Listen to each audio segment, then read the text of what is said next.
नमस्कार विद्यार्थी मित्रांनो. तर काल तुमची एग्जाम झालेली आहे आणि खूप दिवसापासून ॲक्च्युली हे प्रलंबित होती आणि त्यानंतर हा पेपर झालेला आहे. आणि जसा पेपर झाला म्हणजे आपण ॲनालिसिस तर घेणारच आहोत, पण पेपर झाल्यानंतर प्रतिक्रिया काय विद्यार्थ्यांच्या, तर खूप लोकांना असं म्हणणं आहे ॲक्च्युली की पेपर हा चांगला गेलेला आहे असं त्यांचं म्हणणं आहे. ओके, म्हणजे तसं बघितल्यानंतर प्रत्येक पेपर झाल्यावर तसंच वाटतं खूप लोकांना, पण एका प्रकारे जसं त्यांना अपेक्षित होतं की खूपच कठीण असतं बाबा काहीतरी, म्हणजे या आधी जो पॅटर्न होता तर त्या विपरीत काही प्रकार ऍक्च्युली त्यांना दिसून आले. जसं इतिहास थोडा सोपा होता, ओके, त्याच्यानंतर काही कॉन्सेप्च्युअल प्रश्न जास्त होते आणि काही प्रश्न असे होते ऍक्च्युली जे कॉमन सेन्सनी पण सोडवता येत होते. तर त्यामुळे जास्तीत जास्त अटेम्प्ट आहे मुलांचे 90+ अटेम्प्ट आहेत. ज्यांनी अभ्यास केला त्यांना कमी अभ्यास ज्यांचा आहे त्यांचे पण 90+ अटेम्प्ट ऍक्च्युली. ओके, तर त्यामुळे काय होतंय की ओव्हरऑल वातावरण असं आहे बाहेर की चांगली एक्झाम गेली आहे आमची. ओके, पण आता जेव्हा तुम्ही हे बघता म्हणजे त्याला आपण म्हणू शकतो की पहिल्यांदा बघितल्यानंतर असं होऊ शकतं, पण त्याच्यानंतर ऍक्च्युली जेव्हा आपण त्याचं डीप अनालिसिस करतो तर त्यामध्ये काय होतं की थोड्याशा काही गोष्टी आपल्याला नवीन आढळून येऊ शकतात आणि आपल्यापेक्षा जास्त योग्य कोण सांगेल आपल्याला ते ऍक्च्युली आयोग सांगेल. पण ते आयोगाच्या फर्स्ट की मध्ये कळत नाही, सेकंड की मध्ये कळेल तुम्हाला. तर तोपर्यंत आपण काय करू शकतो की असे जे आमच्या प्रकारे काही क्लासेस म्हणा किंवा मी जे व्हिडिओ बनवतो त्याच्यातून आपण काही समजून घेऊ शकतो की पेपर कसा आहे किंवा या ॲनालिसिस मधून पण पेपर कसा सोडवावा लागतो. काही प्रश्न हे कॉमन सेन्स बेस्ड पण असतात, काही फॅक्च्युअल असतात, काही चांगल्या अभ्यासानेच होतात. तर त्या गोष्टी आपल्याला समजून घेता येईल. आपण काय केलेलं आहे, याचे 2-3 भाग केलेले आहेत कारण व्हिडिओ फार मोठा बनतो आणि सहसा मानसिकता नसते लोकांची बघण्याची.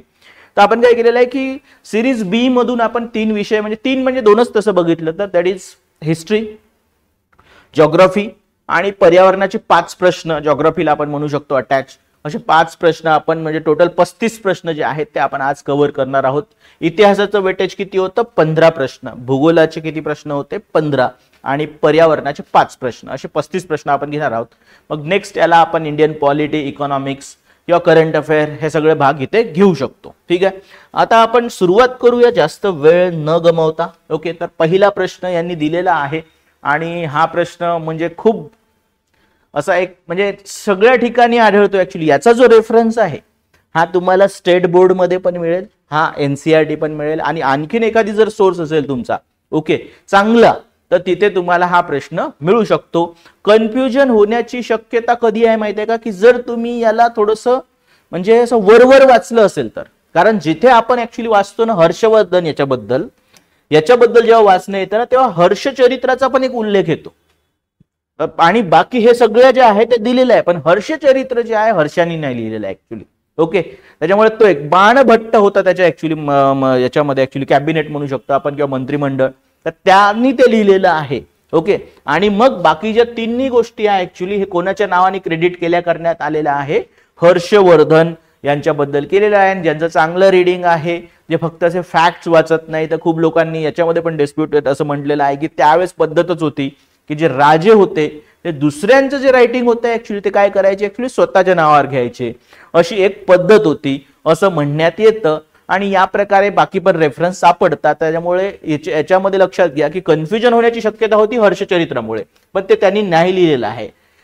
प्रियदर्शिका, रत्नावली आणि नागानंद म्हणजे ACD काय दिलेलं आहे ऍक्च्युली त्यांनी की ACD जे आहे ते आन्सर ते ठेवलेलं आहे. तर ACD पहिलाच जो भाग आहे ऍक्च्युली त्याच्यामध्ये त्यांनी आन्सर दिलेलं आहे. वेराज हर्षचरित्र हे नाही आहे ऍक्च्युली, हे लक्षात घ्या तुम्ही. ओके, हर्षचरित्र जे आहे ते नाही आहे हे तुम्हाला लक्षात ठेवायचं. ते बाणभट्टाने लिहिलेलं आहे. तर असा प्रश्न सोपा आहे, जर तुम्ही रीडिंग केली असेल आणि प्लस थोडंसं लक्षात तुमच्या ह्या डिस्प्यूट असेल तर हा प्रश्न तुमचा सुटू शकतो. ओके, आता दुसऱ्या प्रश्नावर येऊ आपण ऍक्च्युली. आता हा जो दुसरा प्रश्न आहे माझं म्हणणं आहे ऍक्च्युली की नाही जरी माहित तुम्हाला, हा कॉमन सेन्सने सॉल्व्ह होतो. हा प्रश्न कसा सॉल्व्ह होतो ऍक्च्युली, हा कॉमन सेन्सने सॉल्व्ह होणारा प्रश्न आहे. याच्यासाठी काही वाचलंच आहे किंवा माहीतच आहे अशी गोष्ट नव्हतीच. असे प्रश्न अजून पण आहेत पुढे तुम्ही बघाल तर. ओके, कसं कॉमन सेन्स ऍक्च्युली. ओके, आता काय म्हटलं ऍक्च्युली, स्वदेशी चळवळीचे विस्तार केंद्रे आणि संबंधित व्यक्ती. आता स्वदेशीची चळवळ आहे. ओके, मग दुसऱ्या ठिकाणी जाऊन ऍक्टिव्हिटी कशा करायच्या ना, आपल्या ठिकाणीच लोक ऍक्टिव्हिटी करतील. कसं? ओके, तर आपण सिंपल सांगू शकतो पंजाब मध्ये कोण होऊ शकतं, लाला लजपत राय. कॉमन सेन्सनी सांगत आहे. Okay yes. त्याच्यानंतर मुंबईला कोण करू शकतं ऍक्च्युली, हे लोकमान्य टिळक. त्यानंतर ऍक्च्युली दिल्ली समजा आपण थांबवलं, कन्फ्युजन असेल तुम्हाला, मद्रास चिदंबरम पिल्ले यांच्याबद्दल आपलं रिडिंग असतंच. लाला लजपत राय रिडिंग असतंच आपलं, ते कुठे काम करायचं माहितीच आपल्याला. अशा प्रकारे जे दिल्ली आहे ते कुठे येणार, म्हणजे एक थोडं हे यांच्याबद्दल सय्यद रजा हैदर बद्दल लोकांनी वाचलं नसेल तर दिल्लीला त्याच येऊन जाईल ऑप्शन. अशा प्रकारे तुमचा प्रश्न सॉल्व्ह झालेला आहे. कारण स्वदेशीच्या चळवळीमध्ये लक्षात घ्या, किंवा अशा म्हणजे प्रश्नामध्ये ऍक्च्युली वाचलेलं आपण खूप नसतं. हे स्वदेशी चळवळ डिस्कस आहे, तसा काही प्रॉब्लेम नाहीये. ओके, पण तुम्ही इथे फक्त कॉमन सेन्सनी एका लॉजिकनी काय करू शकता, ऍक्च्युली हा प्रश्न सॉल्व्ह करू शकता. म्हणून ए ची जोडी कशी लागणार, ऍक्च्युली ही 3 सोबत लागू शकते असं आपल्याला माहित पडतं. ओके, तर ए हा 3 सोबत ही जोडी असू शकते. त्यानंतर बी जो आहे तो आपण म्हणू शकतो ऍक्च्युली कुठे जॉईन होत आहे, दिल्ली, दॅट इज 4 सोबत. ओके, आणि याच्यानुसार आपल्याला काय करायचं आहे, पर्याय शोधायचा आहे. 3 आणि 4 समजा आपण जर म्हटलं इथे. ओके, तर या प्रकारे तुम्हाला एकच ऑप्शन मिळत आहे आणि बाकी पण तुम्ही इथे ऍक्च्युली काय होणार आहे, कनेक्ट होणार आहे. म्हणजे ऍक्च्युली काय होईल की ए, ओके 3 आणि 4 सॉरी, तर अशा प्रकारे दुसरा आन्सर तुम्हाला इथे मिळणार आहे. कुठलं, 2 नंबरचं आन्सर तुम्हाला इथे मिळू शकतं, हे लक्षात घ्यायचं आहे. चालेल, हा एक झालं. ओके, त्याच्यानंतर तिसरा प्रश्न कॉमन सेन्स प्रश्न आहे. काय प्रश्न आहे, पुन्हा हा कॉमन सेन्सचा प्रश्न आहे. कारण जे आपले म्हणजे याच्यामध्ये जितके पण व्यक्ती आहे, ओके जितके पण व्यक्ती आहे, बाळशास्त्री जांभेकर पत्रकारिता लक्षात घ्या. ओके, भांडारकर हिस्टोरियन आहे. ओके, आबाजी मोडक, ओके पुन्हा हे ऍक्च्युली सोशल आणि मग रायटिंगच्या याच्यामध्ये येतात. आता याच्यामध्ये बघा की एल्फिस्टन फंड, म्हणजे आता एल्फिस्टनच्या काळातली गोष्ट आहे ऍक्च्युली ही, 1857च्या अजून आधी असू शकतात. ओके, आणि 25,000 रक्कम देणारी व्यक्ती, तर त्यावेळेस श्रीमंत व्यक्ती जी आहे, ओके नावातच काय ऍक्च्युली शेठ, श्रीमंत व्यक्ती कोण आहे त्यावेळेस, किती फंड दिला हे तर आपण कधी लक्षात नाही ठेवू शकत, पण 25,000 दिला असं त्यांचं म्हणणं आहे. पण तुम्ही बघितलं तर त्या काळात अशा प्रकारे देणग्या देणारे आणि मोठ्या देणग्या देणारी जी व्यक्ती होती ती कुठली होती ऍक्च्युली, नाना किंवा जगन्नाथ शंकर शेठ म्हणतात ऍक्च्युली मोस्टली, तर ती व्यक्ती होती. तर ऑप्शन तुमचं सरळ काय येऊ शकतं, थर्ड हे ऑप्शन येऊ शकतं. इव्हन तुम्हाला माहित नसेल, माहित असेल तर असे कमीच लोक बघितले आहे, इव्हन माहित जरी नसेल तर 4 पैकी जे आहे ते ऍक्च्युली कोण असतील, तर नाना जगन्नाथ जे ऍक्च्युली शंकर शेठ आहे त्यांचं ऍक्च्युली नाव येऊ शकतं. ओके, आता 3 प्रश्न झालेले आहेत. चौथा प्रश्न बघा, सिंपल आहे आणि हा नेहरू अहवालाबद्दल आहे. नेहरू अहवाल, मग तर तुम्ही हिस्ट्रीमध्ये बघितलं त्याला आन्सर म्हणून जिन्नाचे पण पॉइंट्स आले होते. ओके, आता काय काय होतं, त्यांचे उद्दिष्ट म्हणतात ऍक्च्युली, स्पष्ट कुठलं उद्दिष्ट आहे. ओके, पहिली गोष्ट इथे बघा, वसाहतीचे स्वातंत्र्य मिळवणे. चलो ठीक आहे. 2 राष्ट्रांची निर्मिती म्हणजे द्विराष्ट्र सिद्धांत, स्वशासन मिळवणे, पूर्ण स्वातंत्र्य मिळवणे. तर पूर्ण स्वातंत्र्याची डिमांड तेव्हा झालीच नव्हती. पूर्ण स्वातंत्र्याची डिमांड कधी येणार आहे लक्षात घ्या, ही 1930 नंतर येणार आहे. ओके, त्यानंतर ऍक्च्युली स्वशासन म्हणू शकतो आपण ऍक्च्युली, किंवा आपण इथे ऍक्च्युली 2 राष्ट्रांची निर्मिती, तर असं नाही म्हटलंय, इंडिया पाकिस्तान एका याच्यामध्येच होतं ते. ओके, आणि आता याच्यामध्ये डोमिनियन स्टेटस जे असेल, कसं डोमिनियन स्टेटस मिळवणे, वसाहतीचे स्वातंत्र्य मिळवणे हे त्यांचं उद्दिष्ट होतं असं आपण सांगू शकतो. ओके, सेल्फ रूल नावाची पण गोष्ट इथे अप्लिकेबल नसेल. ठीक आहे, तर या प्रकारे याच्यामध्ये पण ऍक्च्युली जे डोमिनियन स्टेटस मिळवणे, ओके असं ऍक्च्युली काय असेल एक उद्दिष्ट होतं असं आपण सांगू शकतो. पूर्ण स्वातंत्र्याची डिमांड नव्हती. ओके, सिमुक पुन्हा फॅक्च्युअल प्रश्न आहे. सिमुक जो आहे या घराण्याचा संस्थापक होता असं त्यांनी विचारलेलं आहे. तर याच्यामध्ये आन्सर तुम्हाला म्हणजे जास्त डिस्कशन न करता कोण असणार ऍक्च्युली, हा सातवाहन होता असं आपण सांगू शकतो. सातवाहन म्हणजे ऍक्च्युली जे आहेत रूलर्स होते त्याचा जो संस्थापक आहे तो सिमुक आहे. आणि मोस्टली जिथे पण ऍक्च्युली म्हणजे रेफरन्सेस आहे तर सिमुकचं नाव तुम्हाला दिलेलं आहे. असं काही म्हणजे कठीण प्रश्न नव्हता, सोपा प्रश्न आहे. ओके, आता आपण पुन्हा थोडं येऊ कुठे, दॅट इज थोडं कॉमन सेन्स प्रश्न पुन्हा. ओके, आता हा कोठारी आयोगाचा प्रश्न माहिती आहे का, की याच पॅटर्न मध्ये, आता नवीन पॅटर्न मध्ये म्हणत नाही मी, जो येणार आहे डिस्क्रिप्टिव्ह, पण या पॅटर्न मध्ये जे HRD वगैरे वाचतात ना मुलं, त्यांना हा कोठारी आयोग माहित आहे जवळपास. ओके, ज्यांनी अभ्यास केलेला आहे HRD मध्ये. ओके, आता काय म्हणतं, कोठारी कमिशनच्या शिफारशीवर आधारित म्हणजे आणि हा 1968च्या राष्ट्रीय शैक्षणिक धोरणाची मुख्य सूत्रे कोणती होती म्हणता ऍक्च्युली कोणती होती. ओके, आता बघा हे जनरल आहे, त्यामध्ये भरपूर गोष्टी आणि ह्या असतात नेहमी. जसं वयाच्या 14 वर्षापर्यंत सक्तीचे व मोफत शिक्षण.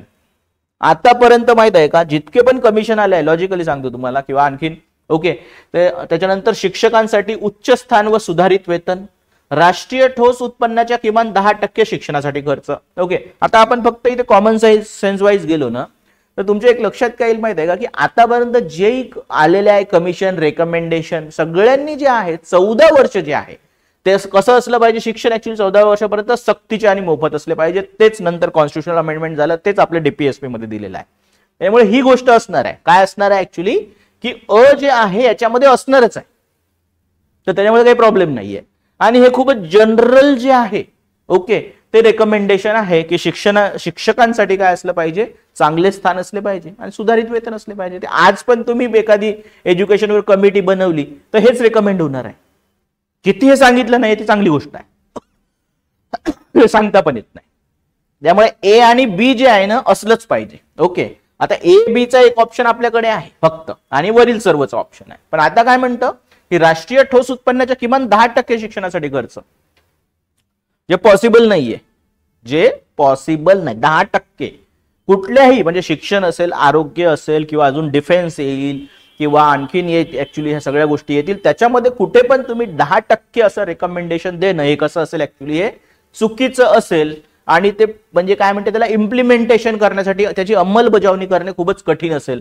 त्यामुळे असं रेकमेंडेशन किंवा इम्प्रॅक्टिकल रेकमेंडेशन त्यांनी पण दिलेलं नाहीये. त्याच्यामुळे आता आपल्याकडे ऑप्शन काय राहतात ए आणि बी, ए आणि बी आणि आन्सर काय ऍक्च्युली फक्त 1. ओके, हे लक्षात घ्या. तुम्ही फक्त लॉजिकली विचार करा, काय करा लॉजिकली जर विचार केला तर येऊ शकतो. आणि अशा प्रश्नामध्ये जेव्हा म्हणजे आपण म्हणजे अप्लाय करू शकतो काही नॉलेज आपलं किंवा कॉमन सेन्स, काही काही प्रश्न कसे असतात फॅक्च्युअल. जसा फॅक्च्युअल प्रश्न कुठला की Tilak school of the politics ची स्थापना कोणी केली, याच्यात काय आता लॉजिक लावायचं आपल्याला, कठीण आहे. ओके, बिपिनचंद्र पाल, डांगे, लाला लजपत राय, अरविंद घोष. तर याच्यामध्ये आन्सर काय आहे तुमचं ऍक्च्युली लाला लजपत राय यांनी ऍक्च्युली काय केलेलं आहे, याची स्थापना केलेली आहे. फॅक्च्युअल प्रश्न आहे, एक्सप्लेनेशन आपण काय देऊ शकतो ऍक्च्युली. ओके, नेक्स्ट आहे 8. ओके, आणि हा प्रश्न जो आहे तर तो आणि आणखीन जे गांधीजींसोबत ऍक्च्युली म्हणजे एक महिला होती त्याच्यावर जो प्रश्न आहे, जवळपास जर तुम्ही गांधीयन युग वाचलं असेल आणि त्याच्यामध्ये महत्वाचे जे इपोचेस आहेत फेजेस आहे तर त्यामध्ये सगळ्या बुक्स मध्ये जवळपास हे दिलेलंच आहे. ओके, त्याच्यामध्ये जर तुम्ही म्हटलं की धारासना ओके इथील जी कायदेभंगाची चळवळ आहे तर त्याच्यामध्ये ओके सगळंच डिस्क्रिप्शन जे दिलेलं आहे त्याच्यामध्ये हे नाव तुम्हाला मिळून जाईल. तर ह्या सविनय कायदेभंग चळवळीत धारासना येथील सत्याग्रहात पुढील पैकी कोणी सहभाग घेतला? कमलादेवी चट्टोपाध्याय, अंबिका चक्रवर्ती, कस्तुरबा गांधी आणि सरोजनी नायडू. तर तुम्हाला आन्सर काय मिळेल ऍक्च्युली सरोजनी नायडू हे आन्सर मिळेल. फॅक्ट आहे पुन्हा. ओके, आणि मोस्टली प्रत्येक ठिकाणी अवेलेबल असलेली गोष्ट आहे, असं काही म्हणजे कुठे अवेलेबल नाही आहे असं म्हणू नाही शकत ऍक्च्युली. पुन्हा एक प्रश्न, जो प्रश्न थोडं बहुत ऍक्च्युली सुरुवातीला कन्फ्युजन करू शकतो पण थोडा विचार जर केला तुम्ही तर तुम्हाला तो सॉल्व्ह होऊ शकतो ऍक्च्युली. ओके, आता त्याच्यामध्ये 4 लोक दिलेले आहेत. 1857च्या उठावामध्ये कानपूर ओके तर कानपूर येथील नेतृत्व कोणाकडे होते असा प्रश्न आहे. मग तात्या टोपे, नानासाहेब, अझीमुल्ला आणि मौलवी अहमदुल्ला. हे लक्षात घ्या की कानपूर म्हणल्यावर पहिली गोष्ट हे तिन्ही नावावर काही लोकांचं कन्फ्युजन होतं. पण तात्या टोपे जे आहे ना ते यांच्यासाठी काम करायचे, नानासाहेबसाठी. इव्हन अझीमुल्ला पण कोणासाठी काम करायचा? नानासाहेब. आणि अझीमुल्लाच्या पर्सनॅलिटी बद्दल भरपूर डिस्कशन ऍक्च्युली सावरकरांनी केलेलं आहे त्यांच्या पुस्तकामध्ये जे त्यांनी 1857 वर लिहिलं होतं. पण हे दोघं कोणासाठी काम करायचे? नानासाहेब. ओके, आणि कानपूरला त्याच्यामुळे ऍक्च्युली लिडरशिप कोणाची होती? ऍक्च्युली नानासाहेबांची लिडरशिप होती हे आपण सांगू शकतो. ओके, भेटू. आणि तिकडे ब्रिटिशांनी ठेवलं होतं त्यांना. आता आपण समजा म्हटलं थोडंसं आणखीन एक प्रश्न, तर या प्रश्नामध्ये पण थोडं बहुत कन्फ्युजन लोकांना झालेलं आहे किंवा नॉलेज मध्ये पण नव्हतं असं पण म्हणू शकतो. पण जर तुम्ही काही स्टेट बोर्ड वगैरे रेफर केलं तर तुम्हाला ऍक्च्युली काय होऊ शकतं की याबद्दल माहिती मिळू शकते. काय काय बघा, सुलतानशाहीच्या काळात जरी लिहिलं असतं पण शासन काळात खालीलपैकी कोणता कर अनुक्रमे हिंदू आणि मुस्लिम जमीनदारांकडून घेतला जात असेल? हिंदूंकडून पण घेतला जात असेल, मुस्लिमांकडून पण. कुठे ऍक्च्युली त्यामधले जे कोण आहेत जमीनदार आहे असा प्रश्न आहे. तसं बघितलं तर याच्यातून काही क्लिअर होत नाही कधी कधी. ओके, बट हिंदू मुस्लिम नाही फक्त, तर ते जमीनदार जे होते, आणि जमीनदार म्हणजे ज्यांच्याकडे जमीन आहे बाबा. ओके, तर त्यांच्याकडून कुठला कर घेतला जात होता असं ऍक्च्युली एक एक्सप्लेनेशन म्हणजे प्रश्न त्यांनी विचारलेला आहे. त्याच्यामध्ये खूप लोकांना काय वाटलं की जिझिया असेलच, पण जिझिया न ऍक्च्युली हा कोणाकडून घेतला जातो? हा जमीनदार नाही, कॉमन जो हिंदू आहे त्याच्याकडून घेतला जातो. आणि ऍज अ फक्त हिंदू आहे म्हणून नाही, तर तुम्हाला आम्ही प्रोटेक्शन देत आहोत म्हणून तो कर असेल जिझिया, असं म्हणण्यात आलं होतं ऍक्च्युली, मुस्लिम रुलर असेल तर. ओके, आणि याचं अबॉलिशन वगैरे बद्दल अकबराच्या काळामध्ये ही चर्चा तुम्ही बघितलेलीच आहे. त्याच्यामुळे हे जे 2 पॉइंट्स आहेत ना, हे पॉसिबल नाहीये. आणि इवन खम्स जो आहे, खम्स हा कशासाठी असतो? जेव्हा तुम्ही एखाद्या प्रदेशामध्ये तुम्ही काय करता, आक्रमण करतात आणि तिथे जे संपत्ती किंवा मिळकत तुम्हाला मिळते, तर ते जे आहे त्याच्या 10% तुम्हाला राज्याला द्यावं लागतं. म्हणजे लूट, एक प्रकारे लूटच आहे, तुम्हाला माहित आहे. ओके, तर अशा प्रकारे खम्स हा प्रकार ऍक्च्युली, खम्स इथे पण होता तो ऑप्शन गेला. आणि त्या प्रकारे म्हणून ऍक्च्युली तुमच्याकडे ऍक्च्युली एकच गोष्ट राहते, ते ऍक्च्युली 3, खिराज आणि जकात. ओके, आता जकात मध्ये पण थोडं बहुत कन्फ्युजन होऊ शकतं, कारण मी तुम्हाला सांगतो की 4 गोष्टी आपल्याकडे एक्सप्लेनेशन आपण इथे बनवून ठेवलेलं आहे, तुम्हाला कामी पडू शकतं. आता याच्यामध्ये बघा की जिझिया काय, एक प्रकारचा संरक्षण कर आहे आणि ज्या बदल्यात धार्मिक स्वातंत्र्य असेल. चलो, जिझिया झालं, म्हणजे जिझिया नाही आहे, मी पहिले पण सांगितलं तुम्हाला.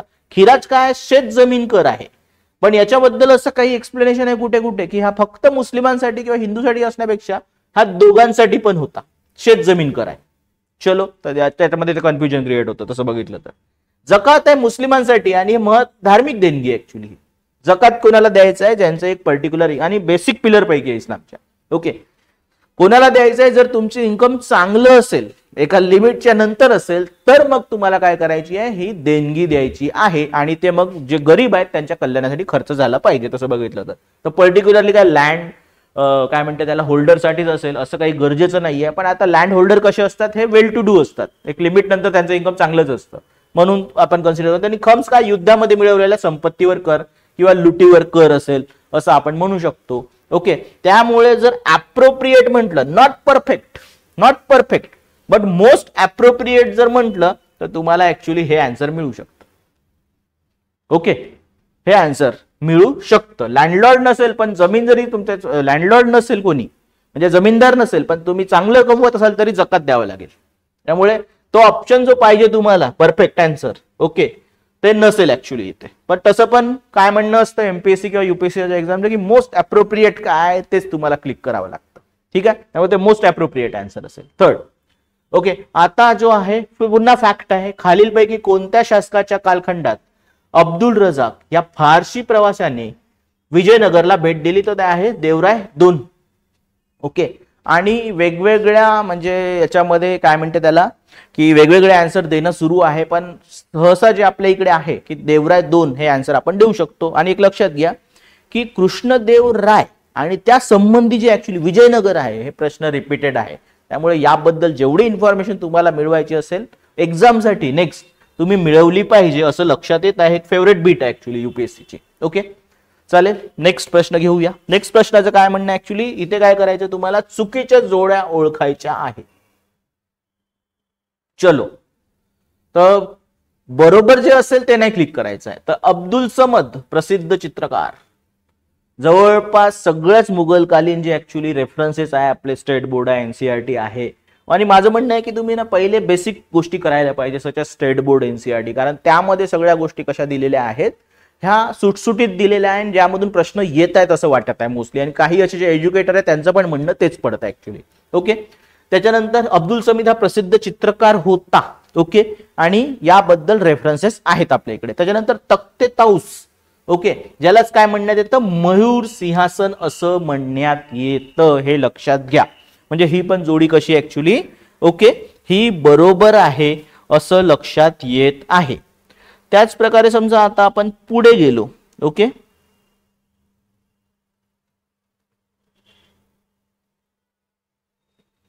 पुढे समजा आपण गेलो, ओके, तर मग आता इथे आहे जे काय करायचंय तुम्हाला, आता इथे कधी राजपुत्र आझम शाह बहामनी शासक असं दिलेलं आहे, ओके. त्याच्यानंतर बीबी का मकबरा दिलरस बानो यांचे स्मारक आहे, ओके. आता हा जो होता आझम शाह यांनी हे बांधलेलं आहे काय, बीबी का मकबरा, आणि हा बहामनी नव्हता ऍक्च्युली, ओके, मुघलकालीन आहे, म्हणजे मुघल शासकापैकी, ऍक्च्युली शासकापैकी म्हणजे काय म्हणते त्याला, राजपुत्र आहे तो, शासन नाही करू शकलेला. त्यामुळे ही जी जोडी आहे ती ऍक्च्युली कशी असेल, चुकीची असेल, ओके. आणि हे जे आहे बीबी का मकबरा दिलरस बानोसाठी बांधण्यात आलेलं आहे, आणि त्याचं चांगलं डिस्क्रिप्शन जे आहे बीबी मकबराचं तुम्हाला ऍक्च्युली जे कल्चरचं स्टेट बोर्ड आहे, कारण ते महाराष्ट्रात पडतं म्हणून ऍक्च्युली तिथे दिलेलं आहे त्यांनी, आणि कसं सगळं त्याच्याबद्दल सगळं डिटेलिंग त्यांनी दिलेलं आहे, फाईन डिटेलिंग आहे एकदम, ओके. त्यामुळे जोडी कुठली चुकीची आहे तर सी ही जी आहे ही चुकीची आहे, म्हणजे 1 फक्त सी, ओके. हे ऍक्च्युली आन्सर अवेलेबल आहे. चलो आता पुन्हा कल्चरचं जे ऍक्च्युली एनसी आहे ना, स्टेट बोर्ड तिथे ही बीट दिलेली आहे त्यांनी, जिव्या सोम मसे ऍक्च्युली यांच्याबद्दल पूर्ण इन्फॉर्मेशन आहे. त्यांनी वारली चित्रकार आहेत, आणि वारली जी पेंटिंग आहे, ओके, ती चर्चेतच होती, तशी पण न्यूज मध्ये होती, okay.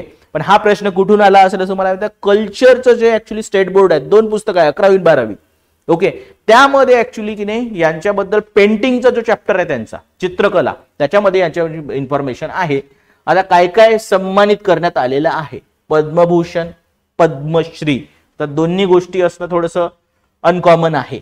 शिल्पगुरु, national award for tribal art, even काही म्हणजे तुम्हाला सांगू का ऑनेस्टली जे काय असेल, शिल्पगुरु सारखा एखादी पुरस्कार असतो की नाही हे पण माहित नाहीये. आता काय करू शकतो ना आपण, ओके. पण ह्या 2 गोष्टी सोबत असणे, ओके, ह्या 2 गोष्टी जे सोबत असणे हे थोडंसं कठीण आहे, ठीक आहे. पण ऍक्च्युली लक्षात घ्या की जेव्हा आपण ते वाचतो त्यांच्याबद्दल इन्फॉर्मेशन रेफरन्स बुक मध्ये, आपल्याला माहित पडतं त्यांना पद्मश्री देण्यात आलेलं आहे. शिल्पगुरु पण हे त्यांना देण्यात आलेलं आहे. National award for tribal arts म्हणजे BCD जे आहे, ओके, म्हणजे ऑप्शन 3 हे ऍक्च्युली त्यांना मिळालेलं आहे. तर पद्मश्री आणि पद्मभूषण ऍट अ टाइम थोडंसं कठीण होऊन जाईल तुमच्यासाठी, ठीक आहे. तर या प्रकारे तो 13वा प्रश्न आहे, त्याचा आन्सर काय असेल तर 3 असेल सिम्पली, ओके. याच्याबद्दल ते इन्फॉर्मेशन जी आहे पुस्तकामधली. नेक्स्ट आहे, ओके, सिंपल प्रश्न आहे. तर अहमदाबाद म्हणजे जे सुरुवातीचे काही सत्याग्रह केले महात्मा गांधी यांनी, तर त्यापैकी आहे अहमदाबाद मधील खेडा चंपारण्य, तुम्हाला माहित आहे. गिरणी कामगारांच्या लढ्यात महात्मा गांधी यांच्या सोबत असलेल्या प्रमुख महिला सरकारी कोण, सरोजिनी नायडू, तिकडे पण ऑप्शन होतं, ते आन्सर होतं. अनुसया साराभाई, कस्तुरबा गांधी, अरुणा असफ अली, ओके. तर जे मिल जे होते ना, मिल ओनर, त्यांच्यापैकी अनुसया साराभाई ऍक्च्युली यांचे भाऊ होते ऍक्च्युली एक, ओके. आणि म्हणजे भावाची मिल आहे, त्याच्या अगेन्स्ट कोण आहेत, महात्मा गांधी सत्याग्रह करताय, नाही त्यांची बहीण कोणासोबत आहे तर महात्मा गांधी यांच्यासोबत सत्याग्रह करत आहे असं आपल्याला माहित पडत आहे. आणि तसा रेफरन्स तुम्हाला इंडिया स्ट्रगल फॉर इंडिपेंडन्स मध्ये सापडून जाईल, ओके. सिंपल आहे हे पण प्रश्न ऍक्च्युली कसा आहे, सिंपल होता. नेक्स्ट आहे, आता हा थोडासा कॉन्ट्रोवर्शियल आहे, वेगवेगळ्या लोकांनी वेगवेगळे आन्सर दिलेले आहेत. तर त्याच्यामध्ये बघा आपलं काय म्हणणं आहे.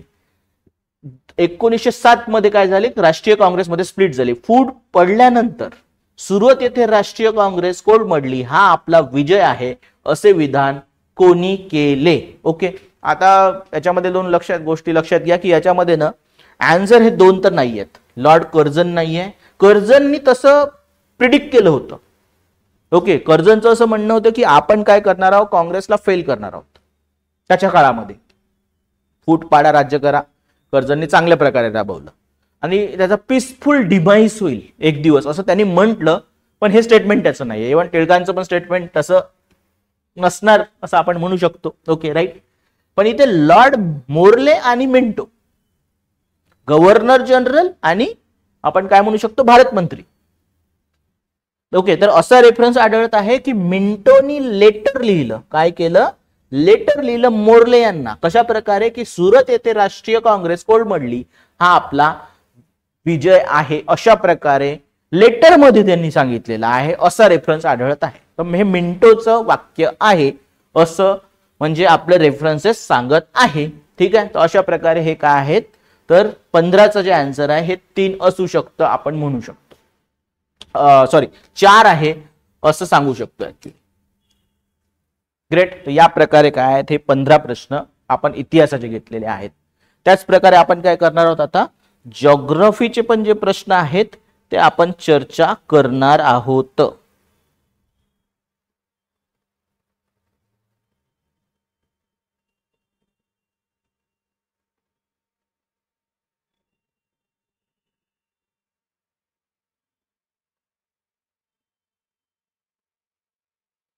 नेक्स्ट.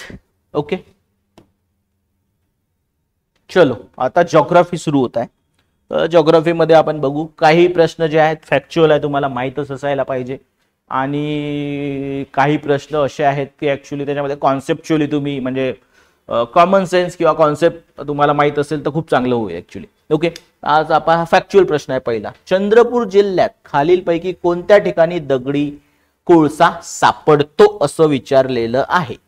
ओके, आता याच्यामध्ये लक्षात घ्या की बांधर, घुग्गुस, हे घुग्गुस आहे, घुग्गुस दिलेला आहे, तेलवासा आणि वणी. तर वणीचा तो असा ऍक्च्युली प्रकार, ठीक आहे, पण ते म्हणजे वणी त्या जिल्ह्यातच नाही पडत. तर याच्यामध्ये बांधर, घुग्गुस तर फेमस आहे खूप जास्त. ओके, त्यानंतर तेलवासा, हे तिन्ही ठिकाणी जे आहे तिथे काय सापडतो, दगडी कोळसा सापडतो. बांधर म्हणजे ABC, काय आन्सर असायला पाहिजे, ABC, दॅट इज 1 हे आन्सर असायला पाहिजे. फॅक्च्युअल प्रश्न आहे. कसा आहे, फॅक्च्युअल प्रश्न आहे. त्यातल्या त्यात तेलवासा हे न्यूज मध्ये होतं, कारण तिथे काही म्हणजे या संबंधी डिस्प्यूट निर्माण झाले होते. चालेल, आता आपण समजा म्हटलं नेक्स्ट. ओके, आता विखुरलेल्या ज्या वस्त्या आहे, काय आहे, विखुरलेल्या म्हणजे डिस्पर्स सेटलमेंट, याबद्दल त्यांनी प्रश्न विचारलाय. कॉन्सेप्च्युअल प्रश्न आहे. प्रश्न कसा आहे, कॉन्सेप्च्युअल आहे. विखुरलेल्या आहेत वस्त्या, कशा आहेत ऍक्च्युली, ह्या विखुरलेल्या असतात, दूर असतात एकापासून, पण कधी डोंगराळ भागात असतात, गवताळ प्रदेशात असतात, दाट जंगलांचा प्रदेश असेल, ओके, तिथे असतात. प्राकृतिक आणि पर्यावरणीय प्रतिकूलतेमुळे विखुरलेली वसाहत आढळते. हे बरोबर आहे. चॅलेंजिंग असतं टेरेन जिथे, तिथे ऍक्च्युली अशा प्रकारच्या वस्त्या ज्या आहेत त्या आढळतात. हे जवळपास म्हणजे माहितच असायला पाहिजे आपल्याला, ठीक आहे. मग वसाहती यार म्हणजे कसं आहे की घरांची रचना ही एकाकी स्वरूपाची असते. हा दूर दूर आहे म्हणजे एकाकी आहे ना, कोण नाही म्हणतं ऍक्च्युली, त्यालाच तर म्हणतात. हे कारण आहे आणि हे स्वरूप आहे, त्यामुळे ही गोष्ट पण असतेच ऍक्च्युली, ही गोष्ट जी आहे असतेच ऍक्च्युली. नंतर सी काय म्हणतं, नदी, आणि याचे ऑप्शन्स पुढे आहेत. ओके, नदी, डोंगर रांगा, रस्ते, रेल्वे मार्ग इत्यादीमुळे घराचे समूह परस्परापासून दूर अंतरावर असतात. यार अशा ठिकाणी की नाही, रेल्वे मार्ग वगैरे जिथे असतो आणि नदी वगैरे जे असतात ना, तिथे घर जवळ असतात. काय असतात ऍक्च्युली, हे जवळ असतात. त्यामुळे हे ऑप्शन नाही आहे तुमचं ऍक्च्युली, सी. ए बी तर आहे. मैदानी भागात तसेच सुपीक मृदेच्या भागात या वसाहती आढळतात. नाही रे बाबा, मैदानी भाग आणि सुपीक भाग म्हणजे चांगला भाग आहे, चॅलेंजिंग नाही, आव्हान नाही देत ऍक्च्युली जॉग्राफिकल, हे पण नाही ऍक्च्युली. ए बी जे आहेत ते आन्सर काय आहेत ऍक्च्युली इथे असायला पाहिजे. ते ऑप्शन आहे 2. ओके, दुसरं ऑप्शन आहे असं आपल्याला सांगता येईल कॉन्सेप्च्युअली, ठीक आहे, कॉन्सेप्च्युअली. आता आपण म्हणू, ओके, खालीलपैकी कोणते विधान चुकीचे आहे. थोडस याच्यात कॉन्सेप्च्युअल एक पार्ट आहे, म्हणजे याच्यात पण तसं पण जर तुम्हाला काही नसेल जरी माहित तो कॉन्सेप्ट, तरी प्रश्न सॉल्व्ह होऊ शकतो. कारण सगळ्यांना माहित आहे अरबी समुद्रात काय आहे, लक्षद्वीप आहे. लक्षद्वीप हे न्यूज मध्ये होतं, या जानेवारीमध्ये पण न्यूज मध्ये होतं. ओके, नरेंद्र मोदी यांच्यामुळे, राईट. तर लक्षद्वीप बेट समूह आहे. चलो, भारताची सागरी सरहद किनारपट्टी ही 12 नॉटिकल माइल आहे, म्हणजे नाविक मैल आणि नॉटिकल माइल म्हणतात त्याला. हे टेरिटोरियल म्हणजे पार्ट मानला जातो सहसा ऍक्च्युली तो. बंगालच्या उपसागरात अंदमान आणि निकोबार बेट आहे, बरोबर आहे ना, तिन्ही गोष्टी बरोबरच आहे, म्हणजे आपोआपच आन्सर काय आहे, 4. ओके, भारताची पाकिस्तान व बांगलादेश सोबत भूसीमेची नैसर्गिक सरहद आहे. आता हे नैसर्गिक सरहद आहे का, नाही. 2 प्रकारे तुम्ही बाउंड्री बनवू शकता, एक तर पॉलिटिकल, नाही तर नॅचरल. नॅचरल म्हणजे माउंटन्स असतील, नाही तर आणखी काय असू शकतं ऍक्च्युली, रिव्हर्स असतील आणि ते बाउंड्री फॉर्म करतील. नॅचरल बॅरियर असते तर बाउंड्री फॉर्म नाही. आपल्या इकडे ते पॉलिटिकल ऍक्च्युली काय आहे, पॉलिटिकल, म्हणून तसं पण हे चुकीचं आहे. पण तसं पण आन्सर तुमचं 4 येतच आहे जर तुम्हाला 3 बद्दल कॉन्फिडन्स आहे आणि खूपच बेसिक आहे तिन्ही गोष्टी. तिन्ही गोष्टी कशा आहेत, खूप जास्त बेसिक आहे, म्हणून आन्सर यायलाच पाहिजे. ओके, नेक्स्ट आहे सेडिमेंटरी रॉक यांच्याबद्दल प्रश्न आहे ऍक्च्युली, आणि लक्षात घ्या की याचे मग काय म्हणते त्याला, तुम्हाला काय विचारलेलं आहे, गुणधर्म नाही असं विचारलेलं आहे. ओके, एकाच खडकाच्या थरात अनेक आकाराचे कण संघटित झालेले असतात. ओके, अशा प्रकारचं एक ऑप्शन दिलेलं आहे यांनी.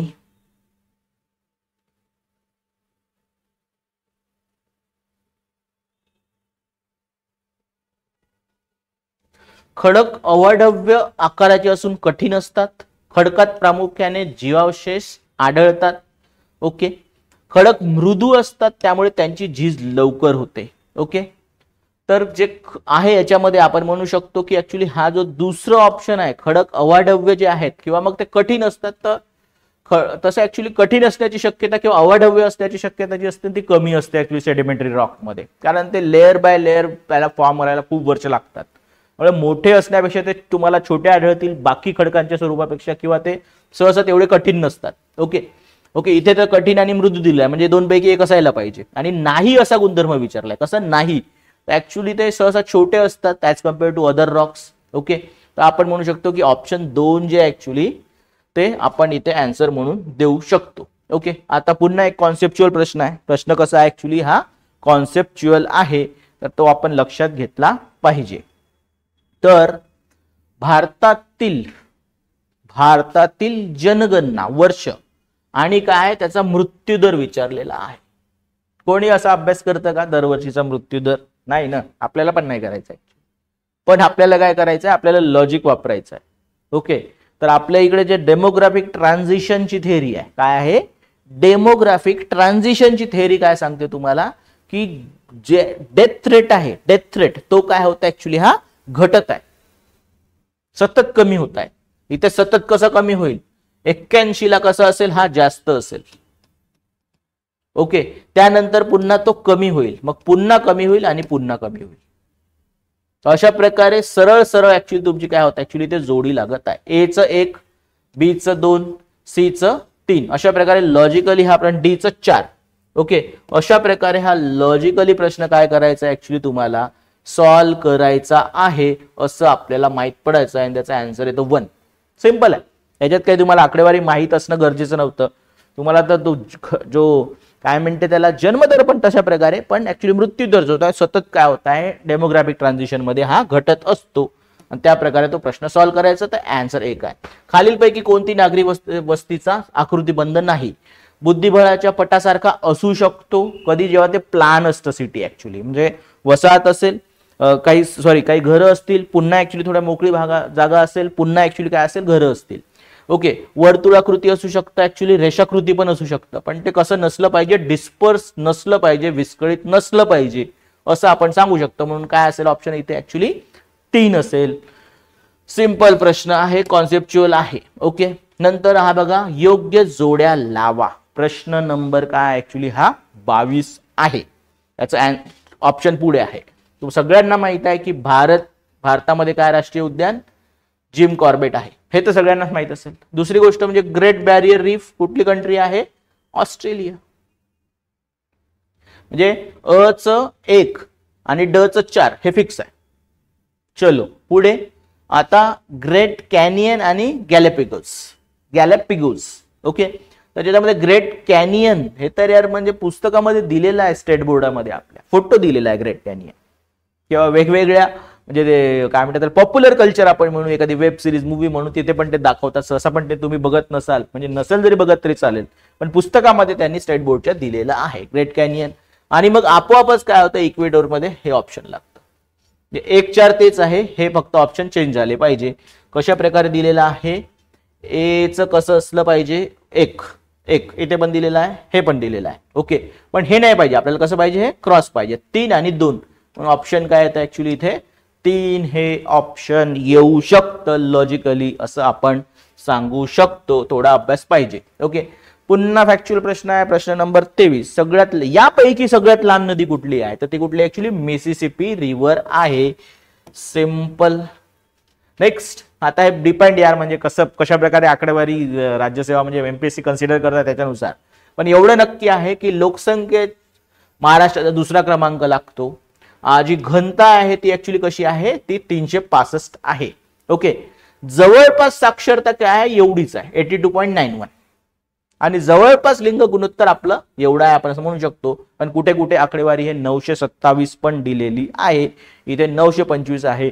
पण आकडेवारी ना खूप अशी थोडी थोडी क्लोज असते कधी कधी, जे 941 940 आणि वेगवेगळ्या रेफरन्समध्ये ते वेगवेगळं देतात. ओके, तो प्रॉब्लेम आहे इथे. ठीक आहे, पण लोकसंख्येवर भरपूर प्रश्न आलेले आहेत तसं बघितलं तर. त्यामुळे समजा आपण हे कन्सिडर केलं की क्लोज म्हणजेच बरोबर आहे, तर वरील सर्व.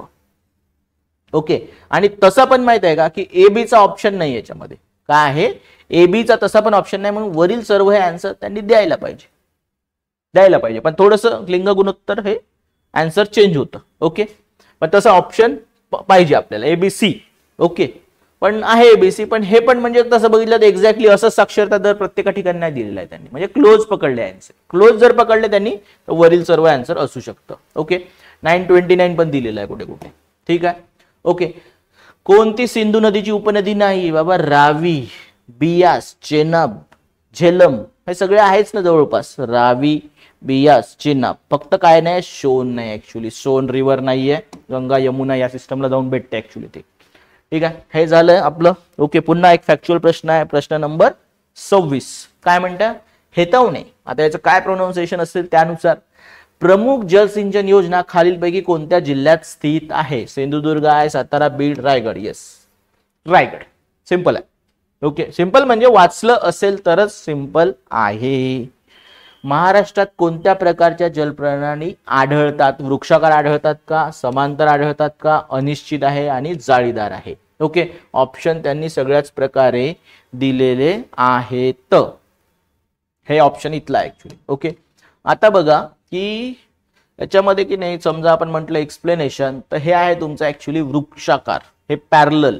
ओके ओके, आणि मग तुम्हाला माहित आहे की जे सेंट्रीफ्युगल असतं ते या प्रकारे सर्क्युलर स्वरूपामध्ये असू शकतं. ऍक्च्युली सेंट्रीपिटल पण असू शकतं, म्हणजे सेंटर पासून जे आहे, फ्युगल म्हणजे दूर जाणार.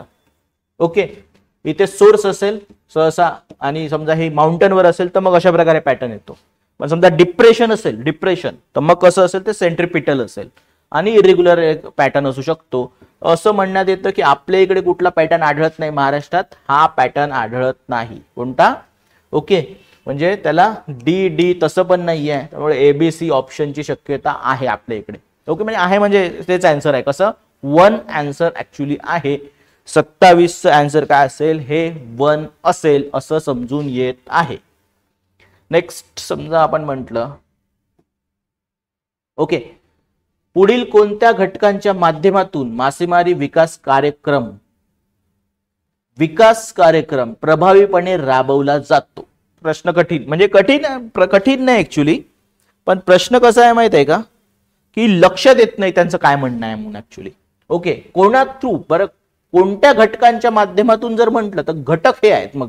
ओके, भारतीय मत्स्यपालन सर्वेक्षण, राष्ट्रीय मत्स्यपालन विकास मंडळ, मासेमारी बंदरांचा विकास आणि मास बाजारपेठ, हे 2 ऑर्गनायझेशन आहे. काय आहेत?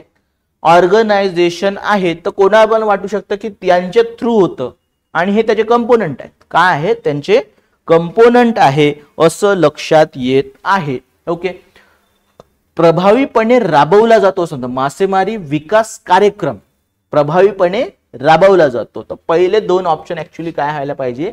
यायला पाहिजे. यांच्या थ्रू मार्केटिंग होतं ओव्हरऑल, किंवा माहिती दिली जाते प्रभावीपणे. बाकी या 2 गोष्टी तर गरजेच्या असतातच. म्हणून 28चा आन्सर त्यांनी काय द्यायला पाहिजे? 1 द्यायला पाहिजे. पण याच्यामध्ये चेंज होऊ शकतो. त्यांनी काय लॉजिक लावलाय त्यांचं त्यांनाच माहिती ऍक्च्युली. ओके, नंतर 29 आहे, सखोल उदरनिर्वाहक शेतीची वैशिष्ट्ये. कसं? ओके, आता सखोल उदरनिर्वाहक शेती याबद्दल जर तुम्ही माहिती घेतली तर सहसा ना, जिथे लँड कमी असतो, काय असतो? लँड कमी असतो, तिथे हा प्रकार वापरला जातो. आणि सहसा जे म्हणजे टेक्नॉलॉजी आहे त्याचा वापर कमी असतो. टेक्नॉलॉजीचा वापर, पहिली गोष्ट काय म्हटलं, जिथे लँड कमी आहे तिथे वापरण्यात येते. दुसरी गोष्ट, टेक्नॉलॉजीचा वापर कमी असतो, पण जे ह्युमन लेबर आहे ते जास्त असतात सहसा. ओके, म्हणून जेही आहे अवेलेबल रिसोर्सेस त्याच्यामधून जास्तीत जास्त उत्पन्न आलं पाहिजे, असा फोकस असतो. आपण बघू आता. ठीक आहे, काय लॉजिक लागू शकतं? सखोल लागवड असते का? शेतीला पशुपालन पूरक व्यवसाय, शेतीचा विस्तीर्ण आकार, मोठ्या प्लॉट ऍक्च्युली, दर हेक्टरी कमाल उत्पादन. तर आपल्याला ज्याच्याबद्दल काय माहित आहे की जिथे जमीन कमी असते तिथे सहसा हे वापरण्यात येतं. हे काय म्हणतात ऍक्च्युली की शेतीचा आकार कसा असेल, हा विस्तीर्ण असेल. तर यार हे तर पॉसिबल वाटत नाही ऍक्च्युली. ओके, म्हणून जिथे जिथे सी असेल तर 2 ऑप्शन तर गेले, आता 2च ऑप्शन राहिले. मला पण माहित नाही आन्सर, तर लॉजिकली सांगत आहे की आपल्याला माहित काय असतं. ओके, पण दर हेक्टरी उत्पादन हे कसं असलं पाहिजे ऍक्च्युली, कमाल म्हणजे जास्त असलं पाहिजे. हे तर यार कुठल्या पण लोकांचं म्हणणं असेल जवळपास. म्हणून ऑप्शन काय पाहिजे आपल्याला, डी तर पाहिजे. काय पाहिजे, डी हे पाहिजे आहे, जे ऍक्च्युली इथेच आहे फक्त. म्हणून आन्सर काय येऊ शकतं तुमचं, बी आणि डी. ओके, शेतीला पशुपालन पूरक व्यवसाय पण असेल आणि काय असेल ऍक्च्युली की दर हेक्टरी कमाल उत्पादन असेल. म्हणून हे 29चं आन्सर काय असलं पाहिजे, 2 असलं पाहिजे असं आपण सांगू शकतो लॉजिकली. ठीक आहे, पुन्हा लोकसंख्येचा प्रश्न आहे आणि फॅक्च्युअल आहे. कसं बघा, 11च्या जनगणनेनुसार अंतिम लिहिलेलं आहे, म्हणजे आता होणार नाही का. ओके, म्हणजे याचं म्हणणं आहे की याच्या आधी झालेली अंतिम. महाराष्ट्रात लोकसंख्येची सर्वात जास्त घनता मुंबई उपनगर इथे होती का, हो होती. ओके, आणि 5 नंबरचा जिल्हा कोणता होता ऍक्च्युली, कोल्हापूर होता. म्हणजे मला वाटतं की हे माहीतच असायला पाहिजे, तुम्ही बघितलं असेल तर माहित असतं, याच्यात लॉजिक लावण्याची काही गरज आहे नाही ऍक्च्युली. ओके, याच्यामध्ये फॅक्च्युअल आहे. त्यामुळे दोन्ही स्टेटमेंट कसे आहेत ऍक्च्युली, हे बरोबर आहेत. काय आहेत, बरोबर आहे असं आपण सांगू शकतो. ठीक आहे, नेक्स्ट आता आपल्यासाठी कसे असते, आता पर्यावरणाचे 5 प्रश्न त्यांनी दिलेले आहे. काय केलेलं आहे, पर्यावरणाचे त्यांनी 5 प्रश्न दिलेले आहे. शेवटचे 31, 32, 33, 34. काय म्हणणं आहे, पॅराटॉक्सिल नायट्रेट म्हणजे एक नायट्रोजन तर पाहिजे, खालील परस्पर क्रियेच्या परिणामी तयार होतो. म्हणजे एक नायट्रेट आहे म्हणजे नायट्रोजन पाहिजे ऍक्च्युली आपल्याला. कुठे कुठे आहे, इथे नायट्रोजन आहे सध्या तरी, त्याच्यानंतर इथे आहे का नाही आहे, इथे आहे. ओके, आणि इथे पुन्हा नाहीये. ओके, म्हणजे हे 2 ऑप्शन तर गेले आहेत आपले. सॉरी, हे 2 ऑप्शन गेलेले आहेत. हे ऑप्शन बाकी पण अजून पण मी त्याला रिमूव्ह करतो, ते कन्फ्युजन व्हायला नको डिस्कशन करताना. काय म्हटलं आपण, PAN, पॅन म्हणतात त्याला, पॅन, आणि हे सेकंडरी पोल्युटंट असतं सहसा. तर पॅन का काय म्हणणं आहे, पॅरॉक्साइड नायट्रेट यांची कशी बाबा कोणा थ्रू निर्मिती होतं असं बघितलं तर ऑप्शन पण गडबड आहेत, पण आपल्याला एक आन्सर, मोस्ट अप्रोप्रिएट आन्सर द्यावं लागेल. तर जे आहे कोणाच्या क्रियेच्या परिणामी होतं, तर एक नायट्रेट आहे म्हणजे नायट्रोजन नावाची गोष्ट असणार आहे. कुठे कुठे नायट्रोजन आहे, इथे सर नायट्रोजन आहे, म्हणजे हा ऑप्शन आपल्यासाठी ऍक्च्युली काय आहे याच्यामध्ये असू शकतं. त्यानंतर कार्बन मोनॉक्साईड हे अस्थिरच नाही, याच्यात नाही आहे म्हणून ते गेलं. ओझोन आणि कण पण गेलं. आता 2च ऑप्शन राहिले 1 आणि 3. ओके, पण माहित आहे का की नायट्रोजन ऑक्साईड सोबत रिॲक्ट करायला काय पाहिजे, नेहमी एक तर VOCच पाहिजे, VOC, पण तो ऑप्शन आपल्याला इथे भेटत नाहीये. ओके, पण SO2 सोबत ते रिॲक्ट नाही होणार, सल्फर ऑक्साईड सोबत. म्हणजे सल्फर ऑक्साईड म्हटलं त्याने SO2 SO3 पण असू शकतात. ओके, त्यामुळे हे ऑप्शन नाही येऊ शकत, त्याला एक तर हायड्रोकार्बन्स किंवा VOCs लागतील. असं असतात VOC, व्होलाटाईल ऑर्गॅनिक कंपाऊंड, जे पटकनच ऍक्च्युली काय होतात, हे डिकम्पोज होतात. तर त्याच्यामुळे इव्हन हायड्रोकार्बन पण इम्पॉर्टंट असतात, आणि हायड्रोकार्बनचं जे पोल्युशन असतं त्याच्यामुळेच ऍक्च्युली पॅन निर्माण होण्याची शक्यता जास्त असते. म्हणून आपण म्हणू शकतो की एक प्रकारे हा ऑप्शन असू शकतो, पण हा नाहीये. 2 आणि 4 तर तसं पण नाहीये. ओके, तसं बघितलं तर नायट्रोजनचे ऑक्साईड, ओझोन आणि VOCs पाहिजे, पण तसं ऑप्शनच नाहीये कुठे. आणि हायड्रोकार्बन सोबत ऍक्च्युली रिॲक्शन, की हायड्रोकार्बनच्या रिॲक्शन होत आहे वेगळ्या प्रकारे, आणि मग त्याचे नायट्रोजन प्रेझेन्स आहे, तर तिथे पण ऍक्च्युली काय होऊ शकतं, पॅन जे आहे सेकंडरी पोल्युटंट हे निर्माण होऊ शकतं. म्हणून ऑप्शन 3 पॉसिबल आहे, 3 जे आहे ते पॉसिबल आहे असं आपण सांगू शकतो. ओके, आता एक प्रश्न पुन्हा दिलेला आहे त्यांनी, लॉजिकल आहे, सहसा वाचल्यापैकी खूप लोकांनी. आता काय म्हणणं आहे, जागतिक तापमान वाढीच्या संदर्भात खालील विधानांचा विचार करा. 2 विधान आहे, कोणते विधान बरोबर आहेत ते विचारलेलं आहे. तांदळाच्या लागवडीबरोबर अवायुजीवी एनएरोबिक मिथेनचे उत्सर्जन होते का, हो होतं. जिथे पण पाण्याची कमतरता असते तिथे ऍक्च्युली बॅक्टेरिया काय करतात, एनएरोबिक पद्धतीने मिथेन निर्माण करतात. पाण्याची का ऑक्सिजनची का कमतरता असेल, कारण ऍक्च्युली तिथे काय असतं, तिथे पाण्याखाली असतं सगळ्या गोष्टी. ओके, तर त्याच्यातूनच ती शेती होते. म्हणून हे स्टेटमेंट बरोबर आहे. जेव्हा नायट्रोजन आधारित खतांचा वापर केला जातो तेव्हा मृदेत नायट्रस ऑक्साईडचे उत्सर्जन होते. ओके, नायट्रोजन जो आहे तो काय असतो, तो जमिनीत पण विरघळू शकतो ऍक्च्युली, आणि पुन्हा काय होऊ शकतं ते ऍक्च्युली नायट्रोजनचे ऑक्साईड पर्टिक्युलरली हे ऍटमॉस्फिअर मध्ये पण जाऊ शकतात, आणि याच्यामुळे नायट्रोजन मिसळल्यामुळे सॉइलची ऍसिडिटी पण वाढू शकते. ओके, ऍसिडिक लेवल वाढू शकते. आणि अशा प्रकारे काय होतं की मृदेत म्हणता येते, काय म्हणतात, मृदेत ऑक्साईडचे प्रमाण वाढू शकते. तर दोन्ही गोष्टी पॉसिबल आहे. ओके, तर म्हणून 3 जे आहे ए आणि बी दोन्ही विधाने काय आहेत, बरोबर आहेत. 3 32चं 3 असं आन्सर आपण देऊ शकतो. ठीक आहे. नेक्स्ट, हवामानाबद्दल 33 प्रश्न खूप चांगला आहे. तसं तुम्हाला डीप मध्ये रिडिंग पाहिजे ऍक्च्युली, कारण अशा प्रकारचे प्रत्येक रेफरन्सला नाही आहे. हवामान बदल याबद्दल नैसर्गिक आणि सतत प्रक्रिया आहे, या कल्पनेला कोणता भूवैज्ञानिक पुरावा समर्थन देतो? उच्च उंचीवरील झाडांमध्ये वलय, जे रिंग्स असतात, ट्री रिंग जे आहेत ना. ओके, त्याच्यानंतर हिमनदीची प्रगती आणि माघार, तर ते ग्लेशियर रिट्रीट आणि पुढे जाणे, ते कशामुळे होऊ शकतं, ते त्या प्रकारे कालखंड असेल त्याच्यामुळे, म्हणजे हवामान बदलामुळे जे कालखंडात बदल, सीझन मध्ये बदल होतो त्याच्यामुळे होतं ते. हिमनदीची तलावांमध्ये, हिमनदी मुळे जो तलाव, ग्लेशियल लेक्स असं म्हणणं आहे ऍक्च्युली. ग्लेशियल लेक्स मध्ये काय असतो ऍक्च्युली, सेडिमेंट जे असतात त्याचा प्रकार बदलतात ऍक्च्युली. ओके, तर वरील ऍक्च्युली बघा काय आहे की हवामान बदल जर असेल तर ट्री रिंग मध्ये पण काय असेल, म्हणजे हवामान बदल असेल तर सीझन बदल असेल, आणि सीझन बदल कुठून दिसून येऊ शकतो ऍक्च्युली, ट्री रिंग्स मुळे दिसून येऊ शकतो. झाडांमध्ये जे वलय आहे, म्हणजे याच्यात जर बदल असेल ते झाडं कुठले, उंचीवरील, उच्च उंचीवरील. ठीक आहे, ग्रेट. म्हणून याच्यात जो बदल आढळला तर लोकांना सांगू शकतात की भूवैज्ञानिक पुरावा आहे आपल्याकडे की सीझन चेंज झालेले आहे क्लायमेट चेंजमुळे. ही पण एक गोष्ट आहे. ओके, हिमनदीची प्रगती आणि माघार, ग्लेशियल जे आहे, ग्लेशियर ते कसे रिट्रीट होतात, मागे जातात आणि पुढे जातात, तर ते पण एका प्रकारे सीझन चेंज सांगतात. काय सांगतात, सीझन चेंज सांगतात क्लायमेट चेंजमुळे. आणि हिमनदीत म्हणजे ग्लेशियल लेक्स, यार हिमनदी तलावामध्ये गाळ असतो जे म्हणतायत, जे ग्लेशियल्स आहेत ना त्याच्यामध्ये जे हे असतात, काय गाळ असतो, सेडिमेंट जे असतात, तर त्याचा प्रकार बदलतो सीझनमुळे. आणि मोठ्या प्रमाणावर जर चेंज असेल तर मग सीझन मोठ्या प्रमाणावर चेंज झाले क्लायमेट चेंजमुळे. ओके, त्यामुळे आपण म्हणू शकतो ऍक्च्युली की हे तिन्ही गोष्टी आहेत, 1 2 3, म्हणून वरील सर्व काय असेल ऍक्च्युली हे आन्सर असेल असं आपण सांगू शकतो. ग्रेट. 33 नेक्स्ट प्रश्न बघा. जनरल म्हणजे एन्व्हायरमेंटच्या पहिल्या 2 पेजमध्ये बायोडायव्हर्सिटी सुरू झालं. कारण 3 पार्ट आहे, ecology, biodiversity, climate change. Biodiversity मध्ये पहिल्या 2 पेजमध्ये किंवा पहिल्या पेजमध्ये हा प्रकार येऊ शकतो. निम्न अक्षवृत्ताच्या मानाने उच्च अक्षवृत्तामध्ये सर्वसाधारणपणे मोठ्या प्रमाणात जैवविविधता असते. समजा असेल बाबा हे आपलं ऍक्च्युली इक्वेटर असेल. ओके, हे काय आहे, हायर पार्ट आहे, सॉरी हा लोअर आहे आणि हा कसा आहे, हायर आहे. पण ऍक्च्युली जास्त कुठे असते, ऍक्च्युली तुमचं जैवविविधता या भागामध्ये जास्त असेल आणि इथे इथे ते कमी होत जातं. ओके, कमी होत जातं. म्हणजे कसं होतं ऍक्च्युली, लोअर टू हायर हे कसं असतं, हे जैवविविधता कमी होत जाते. पण यांचं काय म्हणणं आहे, या निम्न अक्षवृत्ताच्या मानाने उच्च अक्षवृत्तामध्ये सर्वसाधारणपणे मोठ्या प्रमाणात जैवविविधता असते, पण असं नसतं. कुठे असेल, ओके, निम्न अक्षवृत्ताच्या मानाने, लोअर लॅटिट्यूड, हायर लॅटिट्यूड.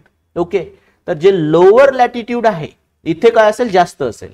उच्च अक्षर मोठ्या प्रमाणात, यांचं काय म्हणणं आहे, लोअरच्या याच्यात हायर पेक्षा जे आहे कंपॅरिझन केली तर लोअरला असतं. आपलं ऑब्झर्वेशन काय इथे, म्हणजे लोअर जे लॅटिट्यूड असतील, ओके, लोअर लॅटिट्यूड इकडे आहे, इथे जास्त असतं. पण हे म्हणतं की हायर मध्ये जास्त असतं ऍक्च्युली, म्हणजे उच्च अक्षवृत्तामध्ये जास्त असतं. पण तसं नाही आहे, हे चुकीचं आहे ऍक्च्युली. हे कसं आहे, चुकीचं आहे. नंतर काय ऍक्च्युली अल्टिट्यूड वाईज दिलेलं आहे. अल्टिट्यूड कमी असेल जैवविविधता जास्त असेल, अल्टिट्यूड जास्त असेल जैवविविधता कमी असेल. तर हे बरोबर ऍक्च्युली ऑब्झर्वेशन बी. ओके ओके, म्हणून फक्त ब जे आहे 2 हे तुमचं काय असेल ऍक्च्युली आन्सर असेल असं आपण सांगू शकतो. 34चा आन्सर आहे 2. शेवटचा प्रश्न आहे 35. ओके, सिंपल फॅक्च्युअल प्रश्न आहे, याबद्दल आपण जास्त चर्चा करू शकत नाही. पण सफर जे आहे हे 4 सिटीमध्ये आहे, दिल्ली, पुणे, अहमदाबाद, मुंबई.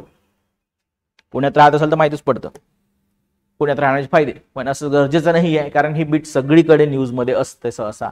आणि त्यातल्या त्यात हिवाळ्याच्या याच्यामध्ये तर अजूनच ऍक्च्युली काही पोल्युशनचे प्रकार वाढतात, म्हणून ऍक्च्युली हे तसं पण न्यूजमध्ये असतं. तर त्याचा आन्सर आहे 1. काय आहे, 1. तर 35चा आन्सर आहे 1.